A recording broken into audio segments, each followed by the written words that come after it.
আমাদের রাজ্যে 2026 সালের বিধানসভা নির্বাচন সম্পন্ন হয়েছে। বিগত সরকারের ছিল যে রাজনৈতিক দল তৃণমূল কংগ্রেস, সেই তৃণমূল কংগ্রেস সরকারকে হটিয়ে বর্তমানে ভারতীয় জনতা পার্টি সরকার গঠন করেছে।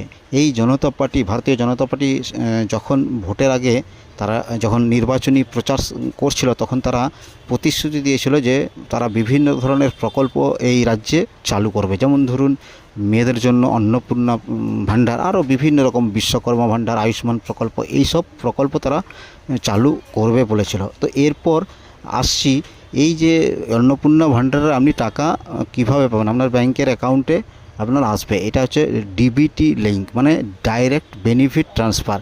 ডাইরেক্ট আপনার অ্যাকাউন্টে সরকারি প্রকল্পের টাকা আপনার অ্যাকাউন্টে চলে আসবে।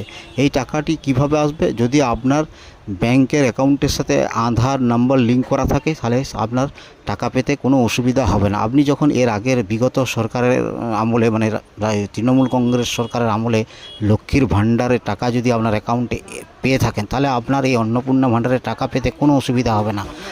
অনেক মহিলা দেখছি অযথা গুজবের বশবর্তী হয়ে তারা পোস্ট অফিস বা ব্যাংকে লাইন দিচ্ছেন এই ডিবিটি লিঙ্ক করানোর জন্য। আমি আপনাদের অনুরোধ করছি, অযথা গুজবের বশবর্তী হয়ে এইভাবে লাইন দেবেন না। আগে আপনি দরকার হলে কোনো যে কমন সেন্টার রয়েছে, যেখানে সহায়তা কেন্দ্র যেগুলো, সেই সব জায়গায় গিয়ে আপনি আগে দেখে নেন যে আপনার ডিবিটি লিঙ্ক রয়েছে কি নেই। তারপরে যদি না থাকে, তাহলে আপনি এই পোস্ট অফিস বা ব্যাংকে আপনার ডিবিটি লিঙ্ক করার জন্য লাইন দেন।